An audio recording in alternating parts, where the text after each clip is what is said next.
Trump NFL row, sports stars round on U.S. President.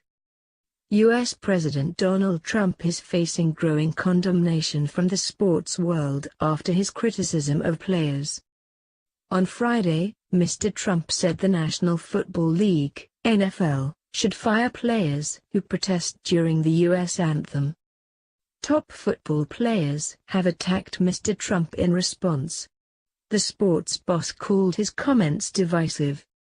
Hours before Sunday's games, Mr. Trump urged fans to boycott games as a way of making change take place fast. Warning: this article contains language some readers may find offensive. At a rally on Friday night, Mr. Trump said NFL players who protested during the playing of the national anthem should be fired by their team. He was referring to a controversial string of protests started by player Colin Kaepernick last year when he sat or kneeled during the anthem to highlight the treatment of Black Americans. Wouldn't you love to see one of these NFL owners, when somebody disrespects our flag, to say, "Get that son of a bitch off the field right now"? He is fired, he told a cheering crowd. Kaepernick led the San Francisco 49ers to the 2013 Super Bowl, but his status in the team has declined since, and he lost his starting place last year. No team has offered him a job as a quarterback, and his supporters say he is being pushed out because of his political action. But others say his status as a free agent is down to his performance on the field.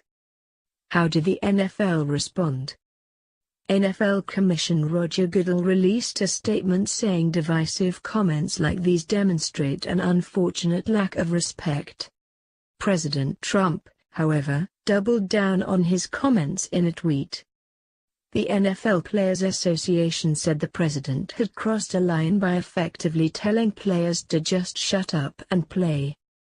Association President Eric Winston said Mr. Trump's comments were a slap in the face to the civil rights heroes of the past and present.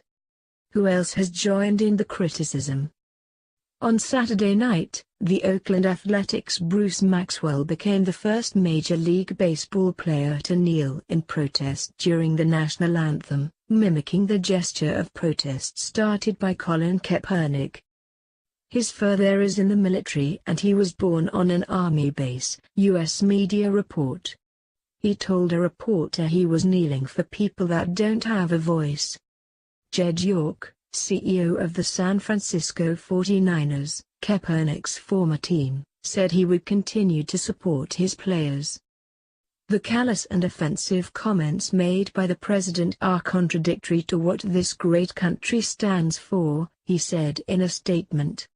There has been no comment from many teams, including New York Jets owner Woody Johnson, a wealthy businessman and Trump campaign donor who was appointed as his ambassador to the UK. Kaepernick's mother, Teresa, also joined in the backlash, referencing Trump's son of a bitch comment and tweeting, "Guess that makes me a proud bitch." On Saturday, Mr. Trump withdrew an invitation to the White House to basketball champions the Golden State Warriors after one player, Stephen Curry, said he did not want to attend. Curry, NBA's top performer in 2015, said he wanted to show that he and other players did not stand for the things that he's said and the things that he hasn't said in the right times. Going to the White House is considered a great honor for a championship team, Mr. Trump tweeted afterwards. Stephen Curry is hesitating, therefore invitation is withdrawn. In response, triple NBA champion LeBron James, one of the sport's foremost stars, labeled the president a bum. "Going to White House was an honor until you showed up," he said. Retired star Kobe Bryant also tweeted his support. The Golden State Warriors, meanwhile, said the team had clearly understood that we are not invited to the White House but would visit Washington, D.C. on its own to celebrate equality, diversity, and inclusion. NBA Commissioner Adam Silver said he was disappointed the team would not be visiting the White House but was proud of the players for speaking out. Separately, 2017 college basketball champions the North Carolina Tar Heels announced they, too, would not be going to the White House to celebrate their victory, despite being invited.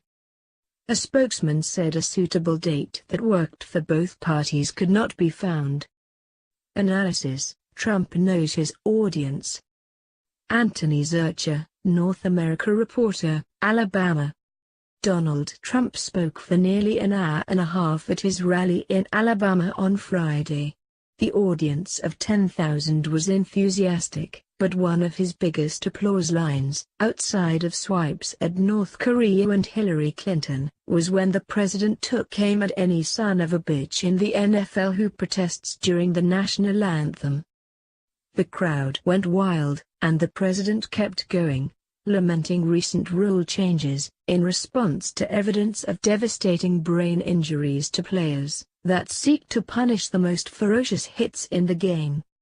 On Saturday morning the president took to Twitter to fire off line after line attacking the NFL, and athletes in any sport who may have taken issue with his earlier comments. "This is a fight Mr. Trump relishes. He knows his base will flock to him when he questions the patriotism of wealthy athletes." Lines about tax cuts and healthcare reform on Friday night were duds. No one cared much when he spoke of striking deals with Democrats. The president knows his audience. And he knows how to change the subject.